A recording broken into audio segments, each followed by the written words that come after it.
안녕하세요. 2021년 금요일의 과학터치 온라인 강연을 찾아주신 유튜브 시청자 여러분 만나서 반갑습니다. 저는 사회를 맡은 광주 서산초등학교 교사 이경학입니다. 강연에 앞서 몇 가지 안내 말씀 드리도록 하겠습니다. 강연 도중에 궁금하신 사항이나 질의하실 사항이 있으시면 유튜브 시청 채팅창을 활용해서 글을 남겨주시면 감사하겠습니다. 강연 이후에 교수님과 함께 질의응답 시간을 통해서 함께 이야기를 나눠보도록 하겠습니다. 오늘은 우주를 구성하는 아주 작은 세상이라는 주제로 전남대학교 문동호 교수님과 함께 자리를 하도록 하겠습니다. 그러면 오늘 강연을 해주실 문동호 교수님을 함께 만나보도록 하겠습니다. 교수님, 안녕하세요. 네, 안녕하세요. 예, 오늘은 우주를 구성하는 아주 작은 세상이라는 주제로 강연을 해주실 건데요. 강연에 대한 간단한 내용을 설명해 주시면 고맙겠습니다. 네, 그 우주가 무엇으로 구성되어 있는지 굉장히 오랫동안 궁금해 왔는데 그것에 대한 답을 얻기 위해서는 우주 시간을 거슬러 올라가서 우주 초기의 상태를 한번 재현해 봄으로써 실험적으로 재현해 봄으로써 우리가 그 어떤 상황이었는지를 한번 알 수 있을 것 같습니다. 그래서 오늘 이 시간을 통해서는 그것에 대한 과학자들의 노력과 어떤 것들을 알고 있는지 한번 간단하게 소개해 보고자 합니다. 네, 우주가 만들어지는 그 초기 단계로 넘어가서 거기서부터 이야기가 진행된다고 하는데요. 굉장히 흥미있고 재미있을 것 같습니다. 그러면 지금부터 전남대학교 문동호 교수님을 모시고 강연을 듣도록 하겠습니다. 힘찬 박수로 환영해 주시기 바랍니다.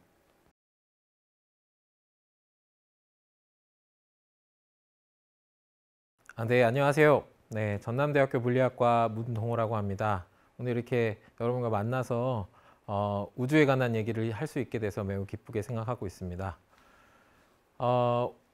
우주에 대한 얘기를 하기에 앞서 우선 이 사진 한번 보여드리겠는데요. 이거 여러분 너무 좋아하시는 레고죠. 이게 닌자고로 잘 알려져 있는 레고 사진인데요. 뭐 이거를 주변 우리 초중고 학생들 누구나 고등학생 여러 남녀노소를 불문하고 이런 사진 보면 굉장히 좋아하더라고요. 저도 개인적으로 좋아하는데요. 그 이유는 이렇게 저희가 레고 제품을 사서 조립을 해서 거기에 나와 있는 모습을 아름답게 만드는 것도 매우 재미있지만 그것을 다시 분해한 다음에 자기가 원하는 배나 헬리콥터, 비행기 등을 만들어서 상상의 나래를 펼쳐서 구현해내면서 더 기쁨을 많이 얻었던 기억이 있습니다. 이분은 그 앨리스 핀치라고 하는 레고 크리에이터이십니다. 시애틀에 계시는 분인데 제가 몇 년 전에 이분의 기사를 한번 본 적이 있어요. 여러분들도 매우 익숙하시겠지만 이 그림은 해리포터가 열심히 마법을 배우는 마법의 기술을 배우는 호그와트 성을 구현한 것입니다. 매우 정교하고 매우 아름답고 그렇게 아주 세밀하게 우리가 그 소설에서 나왔던 것들을 잘 구현해주고 있는데요. 특히 어떤 부분까지 구현되어 있냐면 이렇게 내부 안에 보시면 그 식당을 아마 기억하실 것 같아요. 이 해리포터를 잘 아시는 분들은 식당에서 이렇게 학생들이 반을 배정받을 때 이게 모자가 이야기해 주면서 그 주인공들과 친구들이 서로 반을 배정받는 것들을 기억하실 수도 있겠고요. 그리고 또 다른 한편으로는 저렇게 굉장히 화학 이제 연금술을 연구하는 곳으로 알려져 있는 공간까지 이게 겉으로만 잘 만들어진 것이 아니라 내부까지 자기가 원하는 것들을 잘 구현해 놓고 있습니다. 사실 이건 굉장히 난이도가 높은 레고 제품인데요. 이것을 그 당시만 하더라도 시중에 살 수 없었지만 지금은 이것을 좀 간소화해서 저희 같은 일반 유저들도 충분히 활용할 수 있는 제품으로 나와 있는 것으로 알고 있습니다. 근데 이분이 이렇게 팔지 않는 제품으로 나와 있지 않은 그 여러 가지 레고 조각들을 가지고 이런 아름답고 아주 정밀하고 세밀한 것들을 재창조해낼 수 있었던 이유는 이분이 이런 알려진 기본적인 이 레고 그 기초 부품들을 잘 이해하고 이것들을 어떤 식으로 결합을 했을 때 어떤 모양이 나올지에 대한 충분한 이해가 있으셨기 때문에 원하는 모양대로 자기가 결합을 해서 이렇게 모습을 구현할 수 있었던 것이죠. 그런 것처럼 우리가 이렇게 살고 있는 아름다운 우주도 이런 이렇게 모양들이 너무 아름답게 다 구성되어 있지만 이것들을 기초적으로 쌓고 있는 가장 근본이 되는 물질들이 존재하거든요. 그래서 그것들이 어떻게 존재하고 어떤 방식으로 결합되는지를 잘 이해하면 우리가 살고 있는 이 아름다운 우주를 잘 이해할 수 있을 것으로 기대합니다. 그래서 오늘은 그것에 관한 이야기를 좀 나눠보려고 합니다. 이런 우리가 살고 있는 이 세상이 어떻게 구성되어 있는지에 대한 궁금증은 어제 오늘만의 일이 아니고 우리들만의 궁금증도 아니었습니다. 굉장히 오래전부터 궁금해왔고 이것을 찾기 위한 여러 가지 아이디어들이 있었는데 많은 사람들이 상상하고 그것들을 이렇게 생각하면서 이렇게 많은 것들 나눴겠죠. 그러던 와중에서 우리가 이제 고대 문서에 공식적으로 기록되어 있는 것들을 살펴보면 기원전 500년까지 거슬러 올라갈 수 있습니다. 우리가 계속해서 어떤 물질을 예를 들어서 집안에 있는 도자기가 우연하게 깨졌다고 하더라도 그것을 이제 계속 깨지고 또 이제 부수고 하다 보면 굉장히 미세한 입자들까지 우리가 분해낼 수 있거든요. 근데 그렇다 하더라도 어느 순간이 지나가면 더 이상 분해하기 힘든, 더 이상 쪼갤 수 없는 상황이 오겠죠.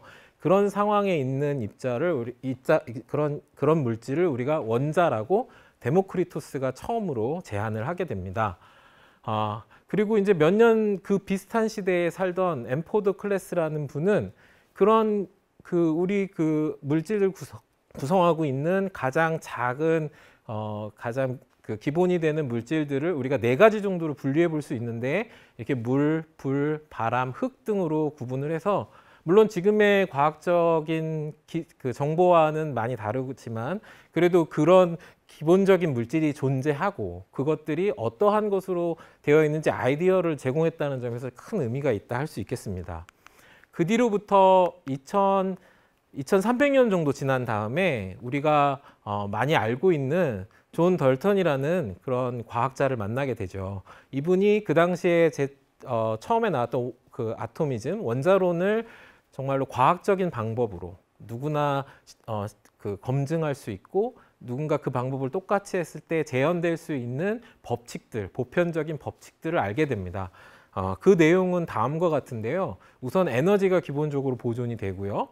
그리고 우리가 알고 있는 그 당시의 물질, 예를 들면 수소라던가 헬륨이라던가 리튬, 베릴륨 이런 것들은 어느 정도 화학자분들을 통해서 잘 알려져 있었어요. 그래서 아래에 보시는 것처럼 이렇게 주기율표로 전기적 성질을 따라서 이런 식으로 분류를 할 수 있죠. 하지만 이게 굉장히 한 100여 가지가 넘는 굉장히 많은 원소들로 되어 있거든요. 이것들을 우리가 다 외우고 이해하기는 참 쉽진 않은 거죠. 그런데 존 덜튼과 그의 제자들이 이렇게 연구를 하다 보니까 다음과 같은 일정 성분배 법칙이라든가 배수 비례의 법칙 따라서 어떤 것들을 조합을 해서 다른 화학적 성질로 다른 물질로 만들어질 때 그것은 일정한 어떤 성분이 필요하고 그리고 이 주기율표에 나와 있는 기본 원소들의 그 질량의 어느 정도 비율을 가지고 있다는 것을 실험적으로 알게 됩니다. 특히나 수소, 가장 작은 질량을 갖고 있는 그 수소 원자가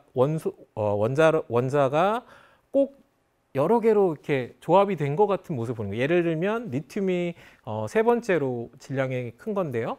수소 원자가 꼭 한 6배 정도 있는 것처럼 6배의 질량을 갖는 것처럼 이렇게 질량이 측정이 되는 거죠. 헬륨은 한 4배쯤 됩니다. 이런 식으로 어떤 원소들이 수소의 질량에 비례해서 질량들이 나타나는 것을 보고 혹시 이 모든 원소들은 이 수소로부터 이렇게 조합이 돼 갖고 만들어진 결국은 수소가 몇 개 있느냐로 결정되는 그런 원소들이 아닐까 이런 궁금증을 자연스럽게 갖게 된 것이죠.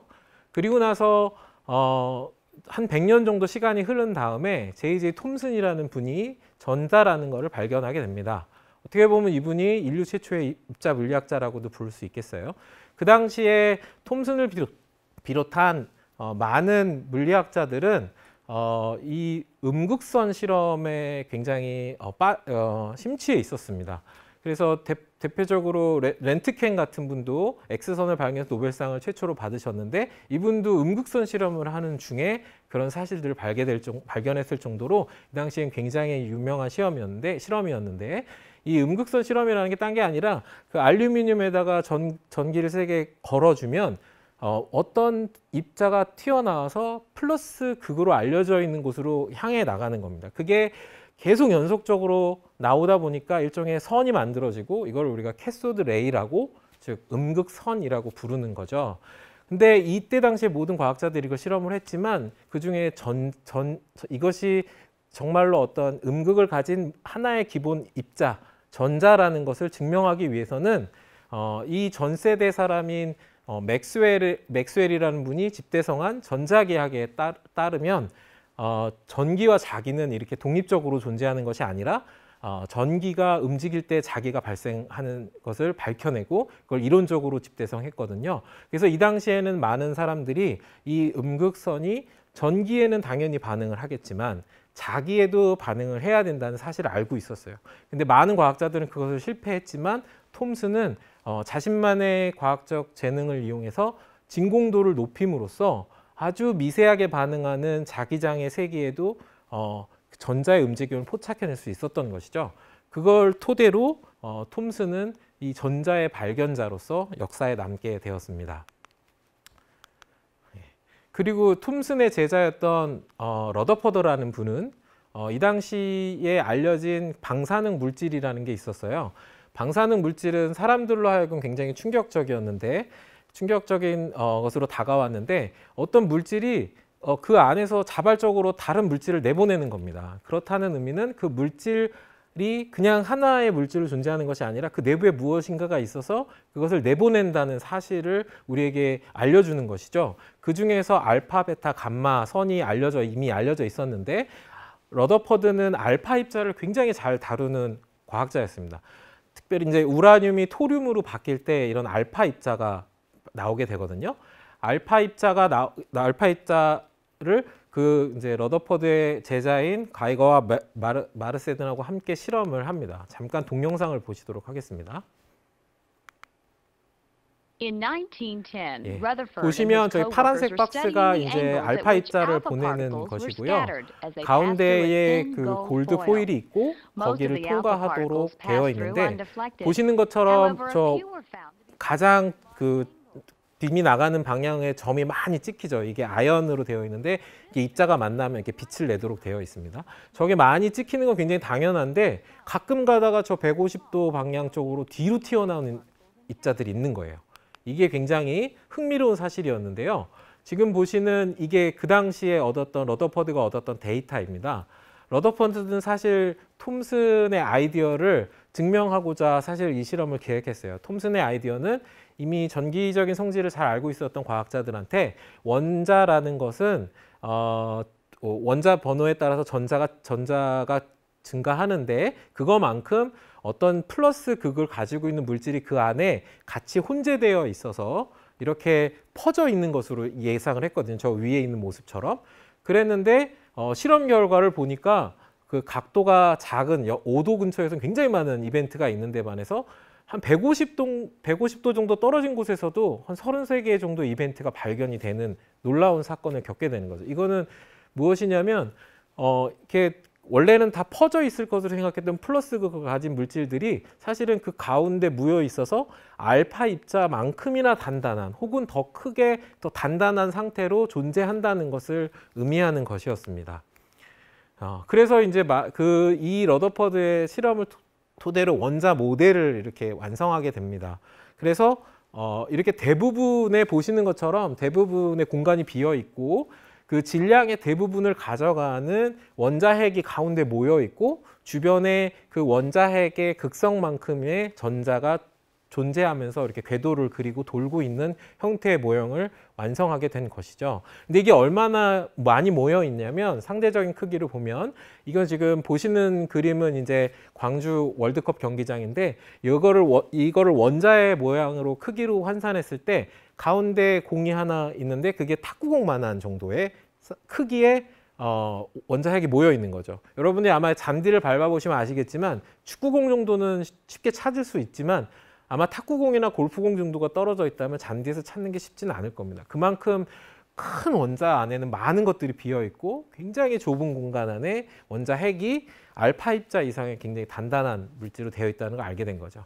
그래서 결국은 수소 모델로 돌아오면 가장 원소들 중에 가장 가벼운 수소인 경우에는 원자 핵의 플러스 극을 갖고 있는 원자 핵 하나 그리고 전자가 하나가 이렇게 결합된 형태로 구성되어 있다는 것을 알게 됩니다. 그 수소의 원자 핵을 우리는 양성자라고 이해하고 있고 이거를 이제 러더포드가 처음으로 발견하고 이름을 지어주었죠. 그런데 문제는 이 수소 다음으로 큰 게 헬륨인데 그 전기적인 특성을 볼 때는 수소가 꼭 2개 있는 것처럼 즉 전기적 특성이 수소가 갖고 있는 전기적 특성이 한 2배쯤 되는데 질량을 재보면은 한 4배가 가까이 되는 거예요. 그러니까 원래 세웠던 생각으로는 아이디어로는 수소가 2개가 모여서 전기가 2개를 띠니까 헬륨이 될 거라고 생각했는데 질량은 4배쯤 무거우니까 수소가 4개가 있는 건가? 이런 또 생각에 빠지게 되는 것이죠. 그래서 그 당시에 많은 고민이 있었는데 한 가지 아이디어가 수소 원자핵, 그 헬륨 원자핵에는 수소의 원자핵 2개가 있고 그래서 극성을 2개를 띠고 그것과 거의 질량이 같은 새로운 물질이 하나 있고 그게 2개쯤 있어서 결국은 수소 원자핵의 4배쯤 되는 질량을 갖게 되는 것이다. 그래서 우리가 이것은 수소랑 같지만 질량은 전하가 없는 중성자를 예견하게 됩니다. 그래서 원자 모양은 이렇게 원자핵에 양성자, 중성자가 있고 전자가 있는 형태로 진행이 된 것이죠. 근데 여기 굉장히 큰 문제가 있었는데 전자는 이렇게 돌면 자기 방향을 바꿀 때마다 빛을 내야 돼요. 그래서 포항에 있는 광사광 가속기가 그런 원리로 되어 있습니다. 전자가 이렇게 돌면서 빛을 그 접선 방향으로 내는 걸 토대로 우리가 이제 실험을 또 하게 되는 거죠. 그럼 빛을 낸다는 의미는 이 전자는 자신의 에너지를 계속 잃고 있다는 뜻이에요. 근데 그 잃은 그 전자가 자기 에너지를 잃다 보면 속도가 느려지고 그러면은 계속해 그 전기적인 힘에 더 잘 빨려 들어가겠죠. 그래서 결국은 이게 이렇게 흡수돼서 없어져야 되는데 실제로는 안정적으로 원자가 잘 존재하고 있죠. 그래서 사람들이 가설을 세운 것이 에너지라는 것이 이렇게 빙글빙글 돌면서 들어올 때 그 전자가 가질 수 있는 에너지가 저렇게 연속적이면 다 돌 수 있지만 어떤 특정 에너지만 있다고 생각을 하고 계단처럼 거기에 전자가 하나씩 올려져 있다고 가정을 했을 때 그 궤도에 있는 전자는 빛을 내지 않는다고 가정을 하면 이게 굉장히 잘 설명이 되는 겁니다. 그래서 안전하게 있는 원자 모델을 잘 알게 된 거죠. 근데 왜 그렇게 그거 안에 있으면 안전할까요? 그거는 이제 굉장히 자연이 그렇게 존재하는 것을 사람들이 받아들이고 이해한 것이죠. 그걸 토대로 많은 원자의 모형들을 해석해 보면 양자역학에 잘 맞는 것을 알 수 있습니다. 자, 그래서 우리는 이런 그 원자 모델을 잘 세웠는데 여기에 또 하나의 문제가 있었어요. 그게 무엇이냐면 아까 말했던 것처럼 그 탁구공 하나 있고 큰 운동장에 탁구공 하나만큼의 모든 핵들이 모여 있으려면 그 플러스 극을 가진 것들이 서로 밀쳐내는 힘을 이겨낼 만한 정도의 큰 힘이 필요합니다. 이것을 우리가 핵력이라고 부르고 우리가 이제 뭐 핵폭탄 이런 것들을 얘기할 때 여기서부터 출발하는 것이죠. 이 힘에 의해 작용에 의해서 나타나는. 그래서 근데 이 힘에 대한 이론을 정립하고 이 힘은 특별히 이제 앞으로 아시겠지만 힘을 서로 느낄 때는 어떤 매개체를 가지고 주고받아요. 전기 자기적인 힘은 비친 포톤을 주고받고 이렇게 핵인 경우에는 핵 플러스 그 양성자하고 중성자가 힘을 느낄 때 사이에 어떤 매개하는 힘이 필요한데 이거를 파이온이라는 이름으로 제안을 한 게 바로 유카와 히데키라는 일본 물리학자이십니다.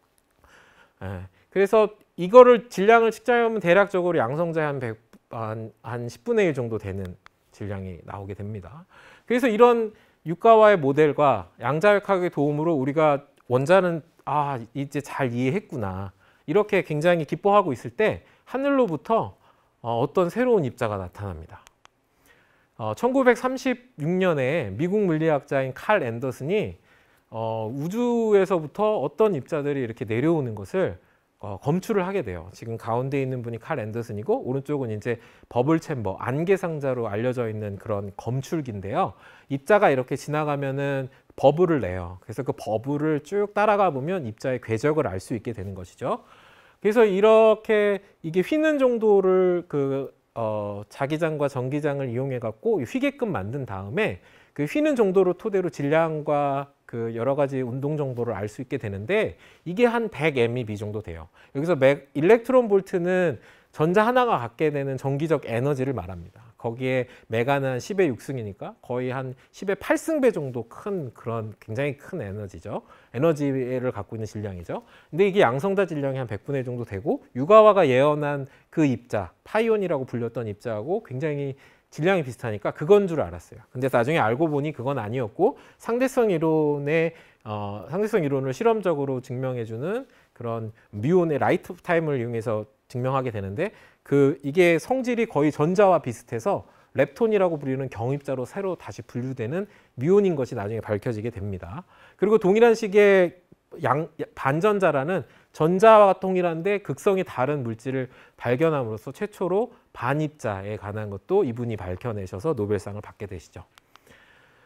그 뒤로 시간이 흘러서 그 유카와가 얘기했던 그 파이온이라는 입자는 한 150 MeV 정도 되는 것이 발견이 됩니다. 한 135 MeV 정도 되는데 그런 것들로 또 붕괴되는 새로운 또 이상한 입자가 발견이 돼요. 그걸 K온 입자라고 하는데 질량이 한 500 MeV 정도가 됩니다.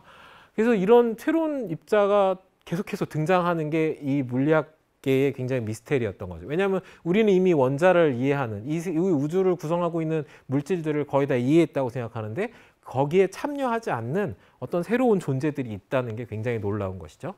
처음에는 이게 지금 시간 연대별로 어떤 입자들이 밝혀졌는가를 보여드리는 건데요. 처음에는 굉장히 좋았어요. 왜냐하면 입자들이 나올 때마다 노벨상이 하나씩 나오니까 사람들은 굉장히 흥분했고 그 새로운 세계에 또 들어가는 또 특별함이 있었고 근데 너무 입자가 많이 나오는 거예요. 생각보다. 그러다 보니까 처음에는 이렇게 그리스 문자를 붙여주기인데 이제 알파벳이 부족할 정도의 상황이 오는 거죠. 근데 이게 끝이 아니었어요. 또 나와요.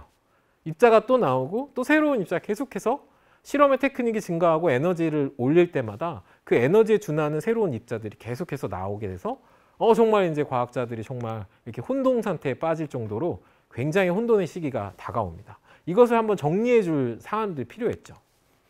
그러던 어느 날 한 과학자가 등장을 해서 이 팔정도라는 이게 이제 약간 이분이 약간 인문학적인 소양이 있는 뛰어나신 자연과학자였던 것 같은데요. 그래서 그 동양 사상 중에 하나인 태극 문양에 해당되는 그 팔정도에 입자들을 이런 식으로 배열을 하니까 잘 배열이 되는 거예요. 이거는 물론 이제 전하량과 우리가 아까 말했던 이상한 입자, 그 이상한 정도를 나타내는 스트레인지니스 S를 도입을 하면 이렇게 잘 배열이 됩니다. 그리고 디커플렛이라 그래서 10개의 입자를 오른쪽에 역삼각형 모양처럼 또 배열할 수 있는 것도 알게 됩니다. 그래서 이것을 제안하신 분이 겔만이라는 과학자시고요. 이분이 이런 얘기를 했어요. 그럼 양성자, 중성자 이런 것들 그리고 새로 발견해낸 입자들도 사실은 기본 입자가 아니다. 원자를 구성하는 이 기본 입자들인 것으로 알았던 것들 안에도 내부 구조가 있고 그 안에도 새로운 입자들이 또 있는 것이다 라는 것을 제안하고 그걸 우리가 쿼크라고 불렀습니다. 그래서 쿼크가 3개가 모이면 중입자인 바리온, 그래서 양성자, 중성자 같은 게 있고요. 이렇게 쿼크가 2개가 모여 있으면은 중간자 메존이라고 합니다. 아까 말했던 파이온이라든가 K온 그리고 JF 사이 이런 것들이 존재하는 것이죠.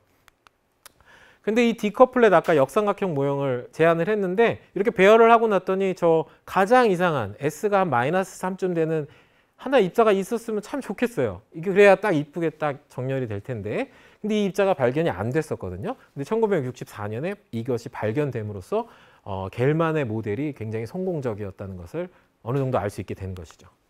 그래서 현재까지 알려진 우주의 기본 입자, 즉 아까 그렇게 호그와트 성을 만들고 닌자고처럼 레고를 다양하게 꾸밀 수 있는 이 기초적인 레고 블럭, 우주의 레고 블럭은 쿼크 6개와 렙톤 6개, 전자를 포함한 렙톤 6개, 그리고 힘을 매개해주는 아까 제가 힘을 주고받을 때 교환하는 입자가 필요하다고 했잖아요. 그것이 바로 이 4개의 그 보존들이 있고요. 그리고 가운데 중앙에 있는 힉스 보존, 저것은 이제 각각 입자들의 질량을 부여하는 것으로 알려져 있습니다. 이렇게 총 이런 입자들로 우주가 만들어져 있다는 것을 알게 됐고, 이런 것을 기술하는 모델을 우리가 표준 모형, 스탠다드 모델이라고 부릅니다. 그럼 우주의 입자를 이렇게 이해했지만 찾아내야 되잖아요. 어떤 것, 이게 기본 입자를. 그래서 그런 노력들에 관한 얘기를 좀 하고 싶은데, 궁극적으로는 우리가 이 원자가 양성자, 중성자, 전자로 되어 있는 줄 알았는데, 알고 봤더니 양성자 안에는 쿼크와 그것에 힘을 주고받는 글루온으로 되어 있다는 것을 과학자들이 이해하게 된 거죠. 쿼크가 너무 보고 싶은 거예요.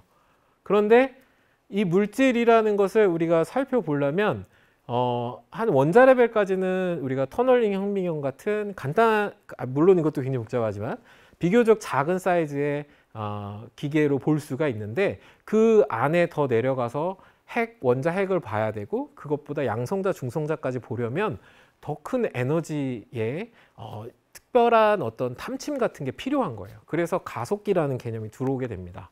현재 알려진 최대 에너지를 낼 수 있는 가속기는 스위스 제네바에 위치한 세른 연구소에 있는 LHC, 라지 하드론 콜라이더 거대 강입자 가속기라는 게 있습니다. 이게 제네바의 사진이고요. 저기 몽블랑에 저렇게 아름답게 있고, 그 제네바 호수가 보이고, 그리고 프랑스 국경과 스위스 국경에 맞닿아 있는 저 노란색 라인이 가속기고요. 저게 이제 선 연구소의 헤드쿼터가 되는 부분이 저기에 존재하게 됩니다. 이 가속기를 우리가 LHC라고 부르고, 이게 원주가 대략 27km 정도 되는데, 넓이로 따지면은 대략적으로 서울의 한 7분의 1, 8분의 1 혹은 6분의 1 그 정도 이제 대략적인 사이즈가 됩니다. 이때 충돌해서 발생시키는 에너지는 13TeV까지 올릴 수 있어요. 현재도 그렇게 실험을 하고 있고, 원 일렉트론 볼트가 대략적으로 10,000켈빈인데, 10,000켈빈이면 태양의 온도가 한 5,000켈빈 정도 되거든요. 그럼 그거의 한 2배쯤 되겠죠. 그거의 TeV니까 10의 한 9승, 12승까지 가는 거죠. 그만큼 높은 에너지를 낸다, 이렇게 생각하시면 되겠습니다. 이 가속기는 너무 크기 때문에 위에 이렇게 지상에 존재하는 게 아니라 이렇게 지하 100m 아래에 존재하고 있고요. 그래서 가속기 터널을 다닐 때는 저렇게 오토바이와 비슷한 것을 타고 이렇게 다니는 모습을 보실 수가 있습니다. 간단하게 그 동영상으로 어떻게 충돌하는지 한번 보시도록 하겠습니다. 예, 근데 처음부터 입자를 여기 이제 양성자, 수소 원자 핵을 집어넣어서 가속을 시키는데, 처음부터 그렇게 높은 에너지를 낼 수 있는 건 아니어서 여러 단계를 거쳐서 해요. 그래서 기존에 했던 실험들을 이용해 가지고 단계별로 올립니다. 지금 450GB까지 올렸고요. 그래서 LHC 저 큰 터널 안에 집어넣으면 양쪽에서 7TeV, 7TeV가 만나서 중앙에서 13TeV가 되는 거죠. 지금 여러분은 그 과속관을 통해서 지금 지나가는 것을 보고 있고요. 지금 스위스 프랑스 국경을 넘어섰고요. 과속관 안으로 들어가 보면 이게 양성자입니다. 안에 3개의 컬러를 가지고 있는 강한 힘을 매개하는 컬러 차지가 있는 양성자, 쿼크로 구성된 양성자를 보시는 있는 거고요. 이거는 아틀라스라고 하는 검출기를 이용하고 일종의 사진기 같은 건데, 입자가 저렇게 충돌을 해서 여러 개의 에너지가 입자로 나오면 그것을 저렇게 컴퓨터 분석을 통해서 이미지화해서 트랙을 찾고 하는 일들을 하게 됩니다. 네, 제가 속해 있는 실험은 그 거대 강입자 가속기에 속해 있는 4개의 실험인데, 그 중에 하나인 CMS라는 실험에 제가 참여하고 있고요. 이거는 컴팩트 뮤온 솔레노이드 약자인데 생각보다 그렇게 컴팩트하지는 않습니다. 여기 보시면 중앙에 사람 크기가 나오잖아요. 그 사람 크기에 비교했을 때 저만한 사이즈거든요. 대략 꼭 동일하지는 않지만 건물로 따지면 한 4층 높이의 한 그 건물 정도 됩니다. 이렇게 굉장히 미세한 10의 - 15승 그 이하의 세계를 보기 위해서 이렇게 굉장히 큰 그 사진기 같은 게 필요하다는 게 굉장히 놀랍죠. 세른 연구소에서 했던 주요 업적은 주로 힘을 매개하는 입자인 W와 보존, 이런 것들을 발견했고요. 그래서 노벨상을 받았고, 그리고 이제 가장 유명한 걸로는 좀 비교적 최근인 2012년에 그 표준 모형에서 그동안 몇십 년 동안 찾아 헤맸던 마지막 퍼즐, 그 힉스 입자를 실제로 발견하고 저 가운데 볼록 올라와 있는 게 히그스 입자의 질량인데 그게 뮤온 4개로 붕괴하는 사건이 가운데 나와 있는 겁니다. 그래서 그걸 토대로 피터 힉스라는 분이 그 세른에서 이거를 발표를 하면서 이제 실험하시는 분들이 발표를 하고 앞에서 이렇게 같이 함께 환호하는 그런 모습을 볼 수 있습니다. 자, 그럼 이제 마지막 내용은 제가 아까도 말씀드렸다시피 이렇게 우주를 구성하고 있는 기본 입자가 무엇들이 있고 그 가운데는 어떤 힘들이 작용하고 그리고 그것을 찾기 위한 사람들의 노력이 어떻게 했는지 소개해 드렸는데 제가 조금 연구하는 내용을 살짝 설명을 좀 드리려고 해요. 쿼크 글루온 플라즈마에 관한 얘기를 간단하게 드리도록 하겠습니다. 이거는 우주의 근원과 관련이 있습니다. 다시 수소 원자로 돌아왔을 때 오른쪽에 보시는 것처럼 그 수소 안에는 그 겔만에 의해서 쿼크 3개가 있고 얘네들이 3개의 쿼크들이 서로 힘을 주고받아요. 근데 꼭 전기의 힘은 플러스 극과 마이너스 극 사이에서 두 가지의 힘의 존재가 있듯이 이런 쿼크들 사이에서는 3종류의 전하가 있는 것으로 알려졌어요. 그래서 근데 이 3종류의 전하가 이렇게 한꺼번에 모이면 왼쪽에 있는 그림처럼 이렇게 색깔이 모여졌을 때 가운데가 하얀색으로 바뀌잖아요. 그래서 꼭 3개의 컬러가 모여서 가운데 하얀색으로 바뀌듯이 이렇게 3종류의 힘이 모였을 때 중성, 그러니까 그 힘이 느껴지지 않는 상태를 우리가 이렇게 표현하고자 색깔 전하라는 것을 입힙니다. 컬러 차지라고 부르죠. 이것을 설명해주는 이론이 양자생력학 QCD라는 것입니다. 한마디로 강한 상호작용에 관한 얘기인데요. 이거는 여러분들이 좀 더 이해하기 쉬운 것은 핵력, 강하게 전기력을 이기면서도 원자핵을 묶어둘 수 있는 그 힘에 해당되는 그런 상호작용이라고 이해하시면 좋겠습니다. 그래서 제가 연구하는 주제는 어떤 상태를 만들 건데 이게 무엇에 관한 것이냐면 우주의 초기 상태를 한번 재현해 보는 겁니다. 이게 보시면은 우주의 역사를 시간적 흐름으로 나타내는 것이에요. 지금까지 알려진 사실에 의하면 우주 초기는 굉장히 높은 에너지를 가지고 굉장히 조그마한 공간에 다 모여 있었어요. 그렇다 보니까 폭발이 일어나게 됐고 그래서 팽창을 하게 되죠. 급격히 팽창하면서 그때의 기본 입자들이 만들어지고 그것들이 점차적으로 안정화되면서 서로 옆에 있는 입자들과 결합이 되면서 계속 결합되면서 현재의 모습, 지금 우리가 살고 있는 모습이 되는 것이죠. 그래서 이것을 거꾸로 올라가면, 시간을 거꾸로 올라가면은 우리가 우주의 초기 상태를 알아낼 수가 있는데, 시간을 거꾸로 올라간다는 것은 정말로 타임머신을 타는 것이 아니라 이 물질을 계속 쪼개 보는 거예요. 그래서 분자되어 있는 원자, 그 원자핵이 생성되기 전에는 어떤 것이었을까? 우리가 방금 배운 대로 양성자와 중성자들이 있죠. 그러면 양성자와 중성자가 되기 전에는 어떤 세상이었을까? 그것이 바로 양성자, 중성자 안에 있는 쿼크와 글루온들이 혼재되어 있는 상태라는 거죠. 그거를 우리가 쿼크 글루온 플라즈마라고 부릅니다. 플라즈마라는 말이 좀 어려울 수도 있는데 여러분들 집에 있는 형광등이 그런 플라즈마 상태로 되어 있습니다. 그러니까 이온화 상태인데 가스의 이온화 상태인 것이죠. 우리가 익숙한 건 이제 액체의 이온화 상태가 많이 있는데 가스인데도 그게 이제 그 극성이 분리되어 있는 상태라고 보시면 되겠습니다. 여기서는 이제 컬러 차지의 극성이 분리되어 있는 거죠. 쿼크와 글루온들이 자유롭게 존재할 수 있는 세상을 우리가 만들어 볼 수 있는 거예요. 어떻게 만드냐? 실험적으로 이렇게 비교적 밀도가 높은 원소 중에 하나인 납을 굉장히 높은 에너지로 충돌을 시킵니다. 그래서 충돌 전에는 저렇게 팬케이크 모양으로 그 상대성 이론에 의해서 이렇게 원래는 둥근 모양인데 구형인데 이렇게 팬케이크처럼 되는 거죠. 그렇게 와서 부딪히면서 그 사이에서 저렇게 지나가면서 뒤에 이렇게 거의 약간 네모난 박스처럼 생기는 붉은색 영역에 굉장히 뜨겁고 밀도가 높은 상황이 만들어지는데 이때 그 양성자 안에 있는 쿼크와 글루온들이 원래는 양성자 안에만 갇혀 있거든요. 이걸 우리가 속박 상태라고 부르는데 그러면 이 양성자 안에 갇혀 있는 쿼크와 글루온들은 밖에를 보지 못해요. 근데 이 상태가 되면 밖에 있는 양성자 안에 있는 다른 쿼크와 글루온들을 느끼기 시작합니다. 그리고 나서 다시 이제 우주가 팽창하면서 지금의 물질로 바뀌듯이 이런 강입자로 변환이 되는 것이죠. 정말 우주가 처음에 만들어진 상황을 재현하는 것과 동일합니다. 이거는 이렇게 열을 줘서 쿼클론 플라즈마를 만들고 다시 돌아오는 거죠. 이거는 꼭 물이 온도를 높여서, 그러니까 얼음 상태에서 물이 됐다가 수증기가 되는 그 물질은 동일한데 그 상태가 바뀌는 것을 말하는 것입니다. 시뮬레이션에 보면 이런 식으로 나타나요. 그래서 충돌을 해서 이렇게 쿼클론 플라즈마가 만들어지는 것을 한번 시뮬레이션 해봤습니다.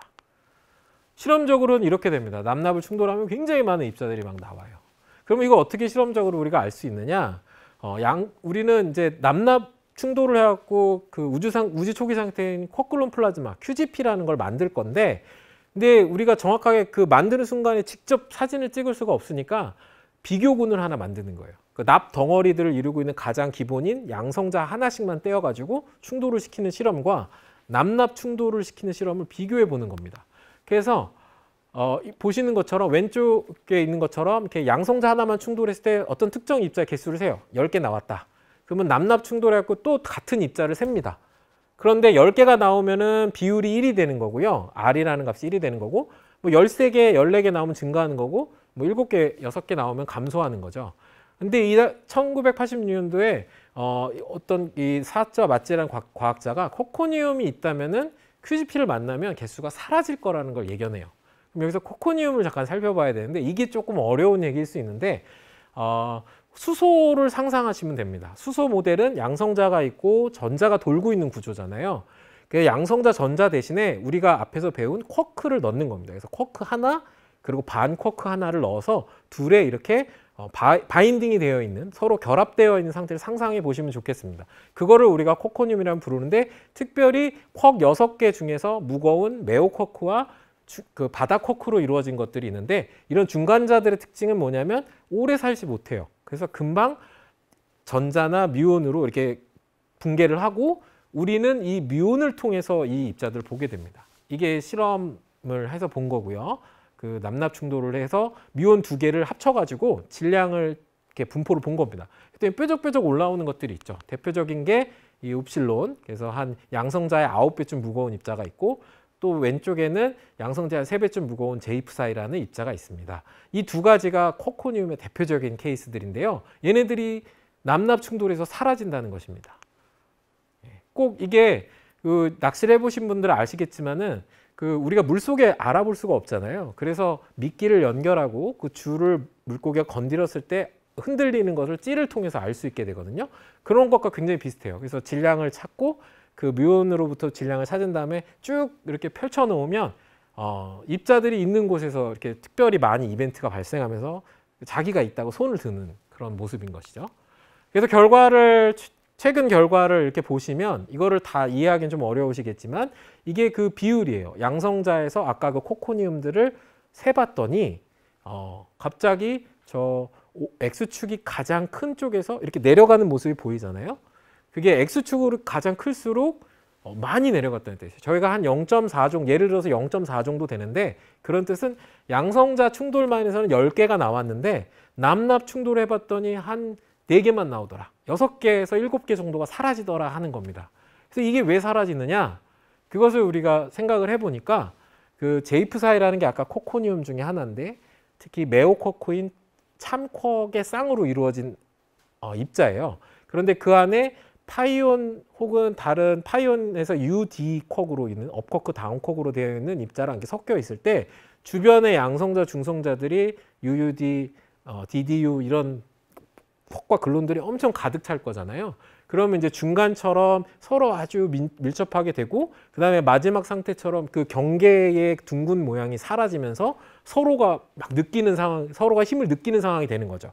그럴 때 C 쿼크와 C 바쿼크, 그 U 쿼크와 D 바쿼크가 완전히 분해됐다가 다시 합쳐져야 되는데, 기본적으로 물리학적으로는 에너지가 낮은 쪽으로 사건이 발생해요. 그래서 저 제이프사이라는 코코니움 입자보다는 디메존이라고 하는 라이트 쿼크인 가벼운 쿼크인 D가 하나 들어간, 혹은 U 쿼크가 하나 들어간 입자들로 바뀔 확률이 높아지는 겁니다. 그래서 제이프사이가 쿼클론 플라즈마를 만나면 완전히 분해됐다가 조합되기 때문에 더 가벼운 입자들로 바뀐다는 겁니다. 그래서 쿼클론 플라즈마가 있었기 때문에 앞서 보신 실험 결과처럼 한 10개에서 7개 정도의 제이프사이가 없어졌다는 것을 확인할 수 있는 것이죠. 이것이 바로 이 쿼클론 플라즈마, 우주 초기 상태의 쿼클론 플라즈마를 우리가 실험적으로 잘 재현했다는 것을 볼 수가 있습니다. 예, 그래서 마지막으로 이 코코니움들은 결국은 그 여러 가지 코코니움 입자들이 있거든요. 왼쪽에서 보시는 것처럼 그 코코니움 입자들이 저렇게 존재하는데 그 에너지에 따라서 이렇게 떨어지는 1보다 작은 정도가 좀 차이가 나죠. 그걸 가지고 온도계처럼 쓸 수 있어요. 그래서 이렇게 표시를 했고요.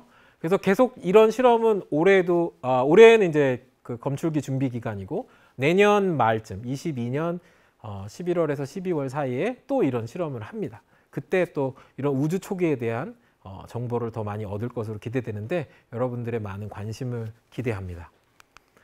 네, 마지막으로 재미있게 그 레고로 시작을 했는데 이렇게 레고를 통해 가지고도 저희 실험인 CMS도 만들고 LHC도 이렇게 모델링 직접 만들어 보고 이거 다 진짜 레고로 있거든요. 아인슈타인, 여러분 너무 좋아하시는 아인슈타인도 만들 수가 있죠. 이런 것들은 우리가 우주의 기본 입자들을 이해하는 것으로부터 출발한다는 것을 오늘 한번 말씀드려 보았습니다. 네. 그래서 이것으로 오늘 제 강연은 마치도록 하겠습니다.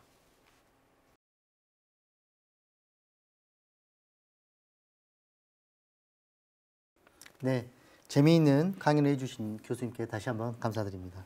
감사합니다.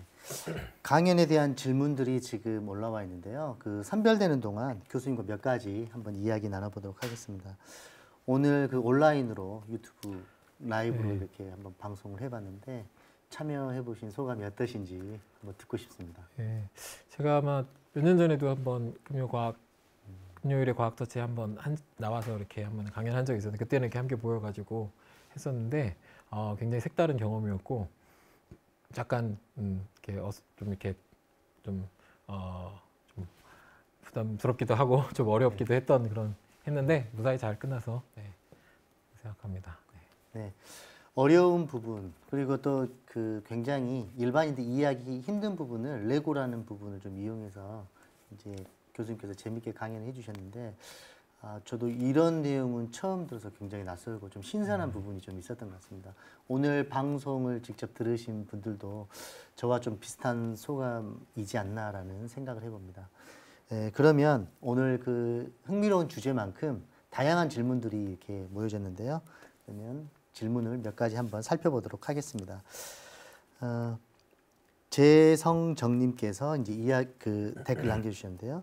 그 원자에 대한 이야기 부분이 너무 재밌었는데 이제 교수님께서는 특히 과학에도 여러 가지 분야가 있는데 이렇게 물리학적으로 이렇게 선택하신 특별한 이유가 있으신지 그게 굉장히 궁금하다고 얘기했습니다. 네, 우선은 어떤 문제를 이렇게 궁금증을 가지고 풀고 하는 것들에 대해서는 좀 굉장히 흥미를 좀 느끼는 편이었고요. 그러다가 고등학교 때 물리학을 처음으로 조금 좀 더 자세히 예전에는 조금 예전보다 좀 더 자세히 배우게 되면서 굉장히 매력을 느꼈고 특히 이제 아마 많은 물리학자들이 그럴 텐데 그 물리학의 영웅들 아인슈타인이라든가 이런 굉장히 그런 영웅들의 이야기를 들으면서 흥미를 많이 느꼈던 것 같습니다. 그래서 물론 그런 비슷한 방향으로 나간 것은 아니지만 실험 물리학자로 이렇게 방향을 정하게 된 것 같습니다. 그럼 이렇게 그 실험으로 여러 가지 그 우주의 역사라든지 기원이라든지 이런 걸 알아보는 이런 실험들을 하시면서 조금 힘들었던 경험이라든지 내가 왜 이런 길을 택했나 이게 좀 좌절의 순간도 좀 있었을 것 같아요. 좀 그런 부분 어떠신지 얘기해 주시면 좋을 것 같습니다. 우선은 뭐든지 긴 시간이 되면은 좀 어려운 것 같아요. 그래서 이렇게 공부를 하는 거는 굉장히 흥미로웠고 재미있는 부분이 있었는데 그거를 이제 제가 연구를 해서 이렇게 결과로 이제 사람들이 인정할 만한 굉장히 심도 있는 결과를 내고 그거를 증명해가는 과정이 생각보다 좀 길더라고요. 그래서 박사과정도 한 5년쯤 됐고 그러다 보니까 그때 좀 많이 지쳤던 부분이 있었던 것 같아요. 그런데 또 그렇게 굉장히 좀 힘든 시간이 좀 있었지만 또 그거를 해결하고 그거를 또 어려운 순간을 통해서 다른 여러 과학자들의 동의를 얻어서 그것을 이렇게 연구 결과물로 나오고 이럴 때 또 굉장히 또 즐거움으로 받았던 상은 있었지만 그래도 고통의 시간이 좀 더 길었던 것 같긴 합니다. 네. 네네. 예, 두 번째 질문 드리도록 하겠습니다. 고라니 PD님께서 해주셨는데요. 그 입자가 버블을 내는 것을 어떻게 할 수 있는지, 그리고 이제 그 밖에 그 입자들의 모습을 가시적으로 좀 볼 수 있고 그런 흔적이나 자취들을 통해서 우리가 혹시 또 관찰할 수 있는 방법들이 아까 교수님께서 네. 소개시켜 준 방법 외에 또 다른 것들이 있는지 예. 궁금해하셨습니다. 우선은 입자 검출을 하는 것은 다양한 그 기술들을 이용해 갖고 하고 있고요. 초창기에는 정말로 그 전하가 있는 입자가 이렇게 지나갈 때 거기 안에 있는 가스들을 이렇게 이온화를 시키면서 그게 이렇게 이렇게 버블이 정말로 눈으로 보일 정도로 만들어져요. 그러면서 그 지나가는 궤적을 따라서 버블이 정말 눈으로 보일 정도로 이렇게 만들어지는데 그거를 이렇게 이렇게 측정을 이렇게 사진을 한 장씩 찍어가면서 확인을 할 수 있고요. 근데 지금은 이제 그런 시대를 넘어서서 지금은 이제 가스 검출기를 이용해 갖고 와이어, 그러니까 선에 이렇게 전기적 신호를 준다거나 아니면은 어떤 그 칼로리미터라고 해가지고 어떤 특별히 밀도가 높은 물질들을 두고 입자가 거기를 지나가면서 자신들의 에너지를 다 거기에 잃어버리거든요. 이런 식으로 잃어버리면서 만들어지는 그런 에너지를 측정할 수 있는 것도 있고, 그리고 뭐 가장 요즘에는 많이 사용되는 방법은 반도체 검출기를 이용해 가지고 보다도 아주 정밀하게 굉장히 시간도 짧은 시간 안에 굉장히 아주 그 공간 분해 능도 좋은 그런 검출기들을 많이 다루고 있습니다. 네. 네. 그럼 이런 그 입자들의 흔적, 그 버블들이 나타날 때 동일한 입자여도 어떤 상황이나 조건에 따라서 네. 그 흔적이 좀 다르게 나올 수도 있지 않을까라는 생각이 드는데. 네네, 좋은 질문이신데 그 버블의 사이즈를 가지고 막 물론 이제 에너지를 얼마나 잃느냐에 따라서 버블의 사이즈가 조금씩 다르기도 하겠지만 네. 가장 이제 중요한 것은 그 주변에 자기장을 걸어줘요. 아, 네, 그래서 위아래로 자기장을 걸어주면 이 입자가 중성인 경우에는 그냥 직선으로 지나갈 것이고 네. 이 입자가 어떤 그러니까 전하를 가지고 있으면은 그 로렌츠 폴스에서 이렇게 휘잖아요. 네. 그래서 그 휘는 궤적을 볼 수가 있어요. 네. 근데 이게 입자가 갖고 있는 질량에 따라서 휘는 정도가 달라지거든요. 네. 그러니까 그런 것들을 휘는 궤적을 통해 가지고 에너지를 측정하거나 운동량을 측정하거나 이런 일들을 가능하게 하는 것이죠. 예, 그래서 버블 사이즈도 중요할 수 있겠지만 주로 그 입자의 궤적과 그런 자기장 내에서 얼마나 휘는지를 보고 입자들의 종합적으로 판단하는. 네. 이 운동량이나 이런 다양한 부분으로도 접근을 해서 이렇게 분석을 네네, 하신다고 다양한 각도로 보고 아, 있습니다. 예. 네. 다음 질문인데요. 그 우리나라에도 이제 지금 가속기 얘기가 계속 나오고 있는데 지금 아니면 교수님께 아까 소개해 주셨던 그런 가속기 외에 또 개발 중인 또 새로운 뭐 형태들이 있는지 궁금하다고 얘기를 했습니다. 네, 지금 미래형 가속기들이 많이 건설이 되고 있고요. 네. 특히 이제 뭐 다 설명드리긴 좀 어렵지만 지금 저희가 핵과 핵을 충돌을 시키다 보니까 그 입자가 굉장히 많이 발생해요. 그러다 보니까 우리가 원하는 신호만 딱 뽑아서 보기가 좀 어려운 부분들이 좀 있거든요. 그리고 이제 충돌을 할 때 그냥 아까 제가 말씀드렸던 그 QGP 그런 우주 초기 상태의 상태만 만들어지는 것이 아니라 핵 자체가 막 굉장히 볼륨이 크다 보니까 그것 자체가 갖고 있는 어떤 특성들이 있어요. 그것을 구체적으로 알아보기 위해서 미국에서는 원래 헤비 아이온이라고 보통 부르는 납을 충돌시켰는데 한쪽을 이제 일렉트론으로 바꿔가지고 전자로 충돌시키는 그런 가속기를 건설하기도 하고 있고요. 그리고 우리나라에서도 이건 이제 굉장히 고에너지 물리에서 우주 초기 상태를 탐색하는 것도 있지만 그 이론하시는 과학자들에 따르면은 이게 온도가 높은, 그러니까 에너지가 높은 것도 있지만 밀도가 굉장히 높은 상황에서도 중성자별이라던가 그런 슈퍼노바 같은 것들을 탐색할 수 있는 상황들이 만들어지거든요. 그래서 그러려면은 속도가 굉장히 천천히 움직여야 오래 같이 머물러 있어요. 그러니까 밀도가 높아질 수 있어요. 그래서 그런 저에너지 핵물리도 실험이 진행 중에 있는데 유럽하고 미국이 하고 있지만 저희도 이제 세종시에 그런 라온이라는 가속기를 통해 가지고 그런 그 기본적인 밀도가 높은 상태를 구현해 가지고 핵물리 핵의 상태를 우리가 좀 탐색해 보는 그런 가속기도 진행 중에 있습니다.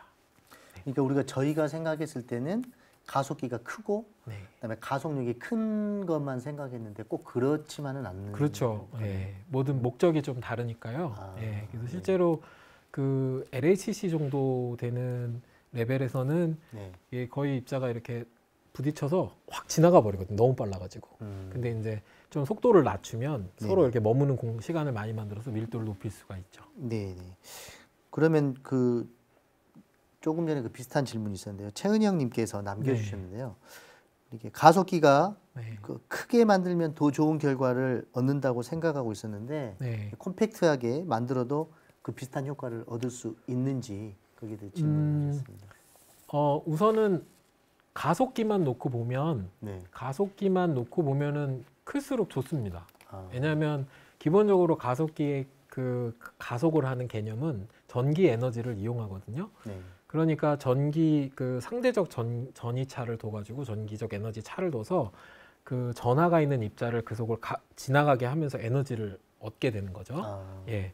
그러니까 그러한 그 관을 그걸 캐비티라고 하는데 그런 관을 통과할 수 있는 길이가 길어지면 길어질수록 더 높은 에너지를 얻게 되겠죠. 네. 그래서 기왕이면은 그래서 지금도 LHC도 상당히 큰데 27km 정도 되는 원주를 가지고 있는데 그거보다도 더 큰 원형 가속기를 만들 계획들을 과학자들은 하고 있어요. 네, 그래서 더 높은 에너지를 도달을 해서 더 이제 새로운 입자들도 찾고 새로운 상호작용도 연구해 보려고 하고 있는 거죠. 네. 예. 최향태님께서 이제 또 질문을 남겨주셨는데요. 초기 이제 우주 플라즈마 상태에서 에너지 보존 법칙이 그러면 안 맞는 건지.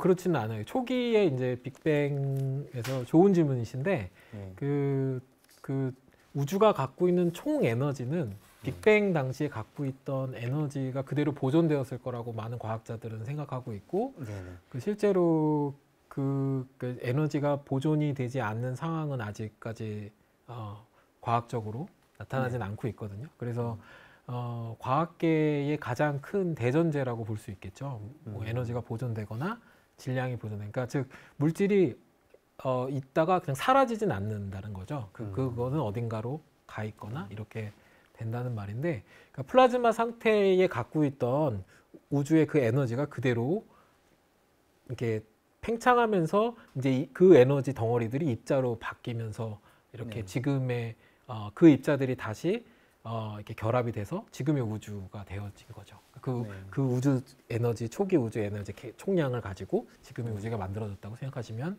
되겠습니다.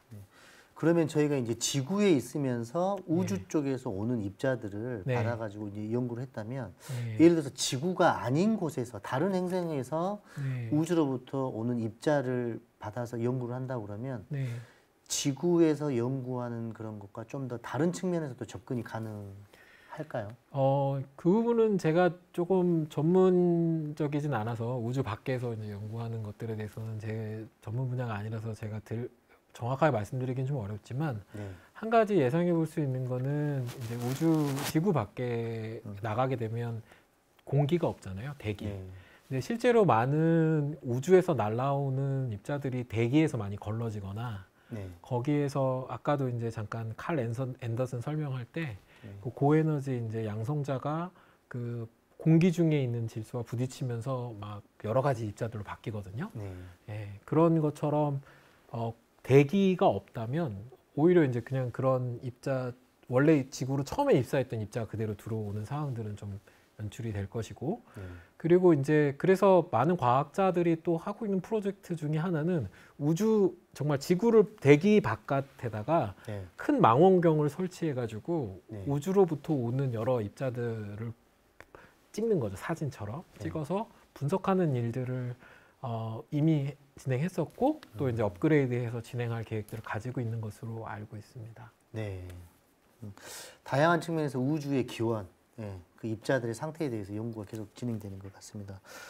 그러면 다음 질문으로는 이렇게 우주 초기 온도는 그러면 도대체 얼마 정도였는지 그게 굉장히 궁금하거든요. 네, 지금 그러니까 정확하게 우주 초기 온도가 이제 알려져 있는 값이 있는데 네. 이제 우리가 실험적으로 재현하는 우주 초기 상태를 재현하는 이 실험에서는 네네.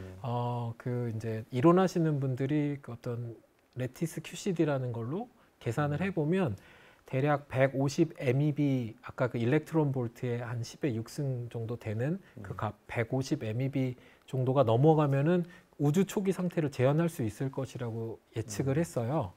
그래서 저희가 충돌하는 그 남납 충돌을 굉장히 높은 에너지로 하면 네네. 150 MeV 이상의 온도가 막 될 것으로 예상되는데 뭐 따르면 막 600 MeV, 700 MeV 그러니까 굉장히 더 높은 다양한 스펙트럼을 갖는 거죠. 네. 근데 그거를 단순히 그 150 MeV 기준으로 봤을 때는 대략 태양 온도의 한 30억 배 정도 되는 네, 굉장히 높은 에너지 정도 되는 거죠. 그러면 태양 에너지의 한 30억 배 정도 되는 것을 우리 인간이 만약에 네. 만든다. 네. 그러면 새로운 우주 기원이 발생될 수도 있다라고 생각을 해도 될 수 있나요? 물론 이제 그 굉장히 높은 에너지가 만들어지지만 그게 아주 작은 영역에서 만들어져요. 예, 예.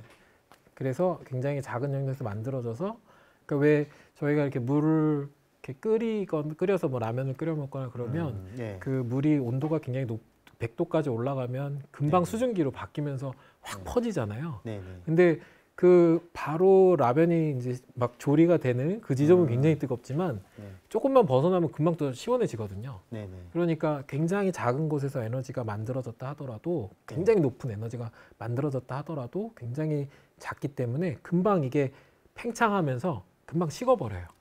예. 그 대신에 이제 그 상태를 토대로 해가지고 여러 가지 정보들을 저희가 얻고 있는 거죠. 네. 네. 우주 기원이 정말 어려운 것 같습니다. 그러면 아까 네. 교수님께서 계속 쿼크에 대해서 계속 네. 얘기를 해주잖아요. 그러면 결국 쿼크가 네. 이게 발견이 되었는지. 네, 그러니까 그 쿼크가 그 과학자들의 지금 사실은 제일 좋은 건 우리가 수소 원자 핵을 이렇게 수소에서 원자에서 전자를 하나 딱 떼어내면 양성자 하나를 딱 보잖아요. 네. 혹은 뭐 다른 원자들에서부터 저희가 중성자 하나를 떼어내거나 이런 것들은 비교적 그렇게 어려운 일은 아닌데 그 쿼크들은 그 양성자, 중성자 안에 정말 완전히 갇혀 있어요.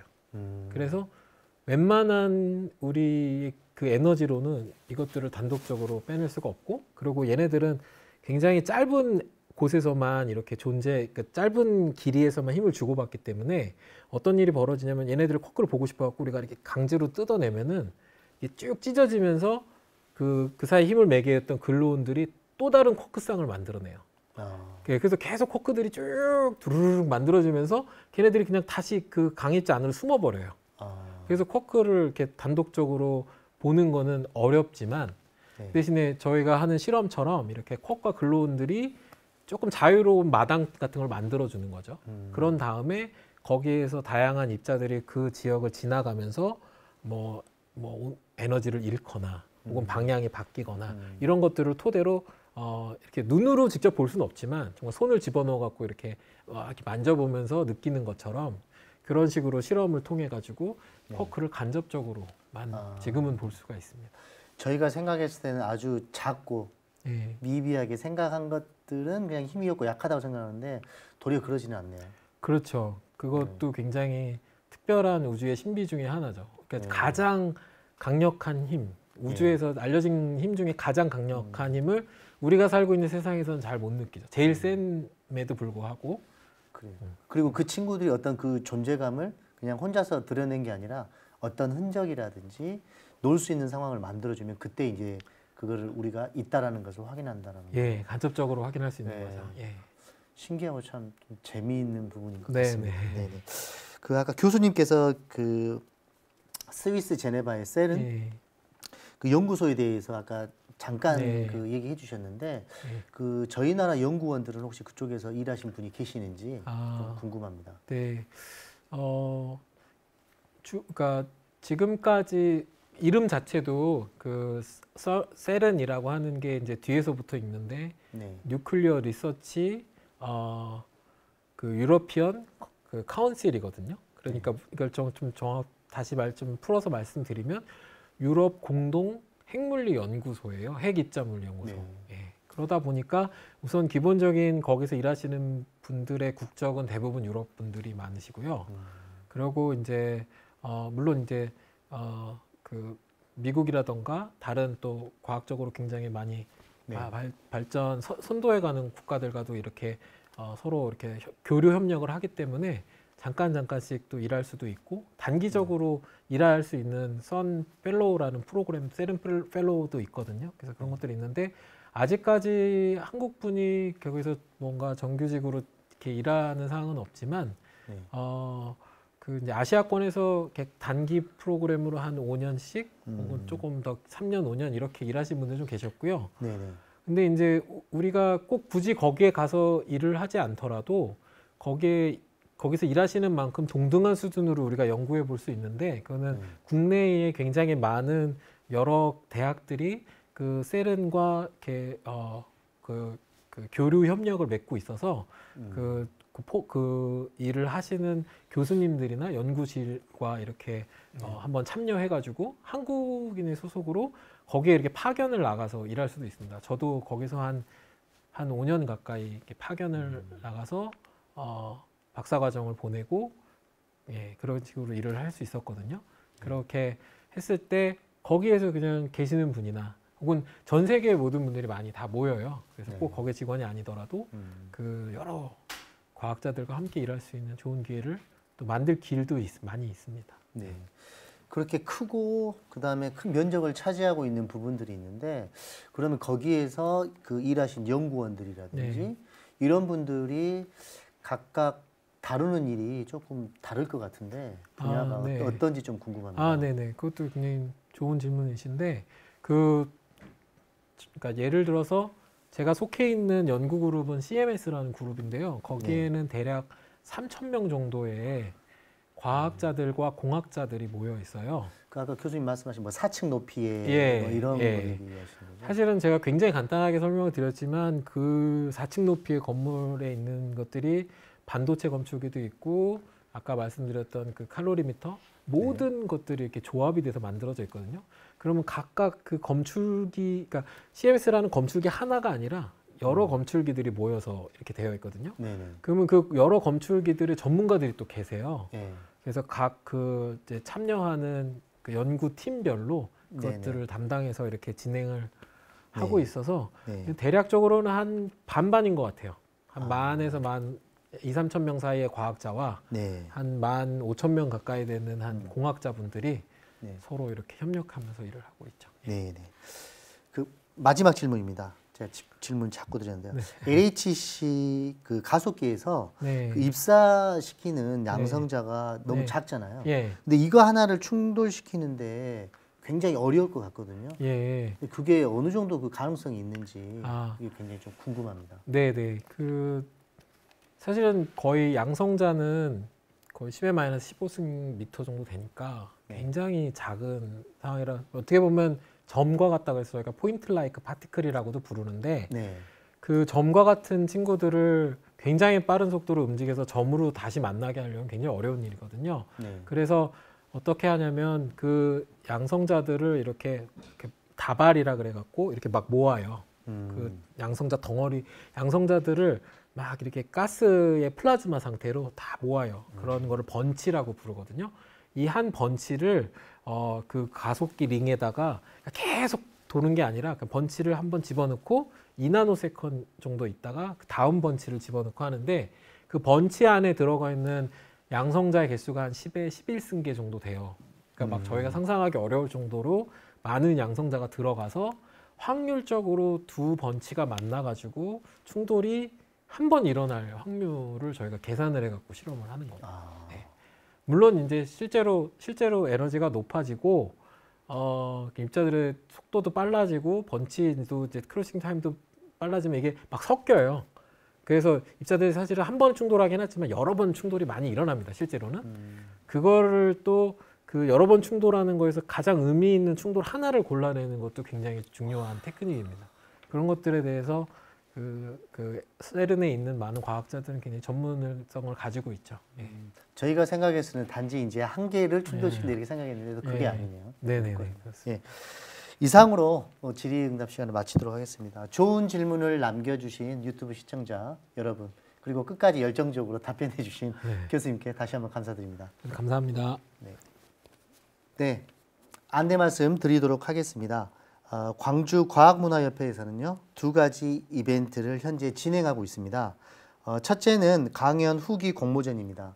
실시간 본강연 또는 도입 강연을 시청하시고 드는 소감을 질문에 남겨주셔서 질문에 채택되어 교수님께서 답변을 들을 경우 강연 후에 그 선정되신 분을 한 분을 추천해서 소정의 상품을 드리도록 하겠습니다. 두 번째로는 수업 사례 공모전입니다. 온라인 컨텐츠 활용 수업 사례 공모전인데요. 금요일의 과학터치 광주 강연을 수업에 활용한 모든 선생님을 대상으로 진행하고 있는데요. 3차례에 걸쳐서 약 10만 원 상당의 도입 강연 재료를 지급해 드릴 예정입니다. 많은 관심 부탁드리겠습니다.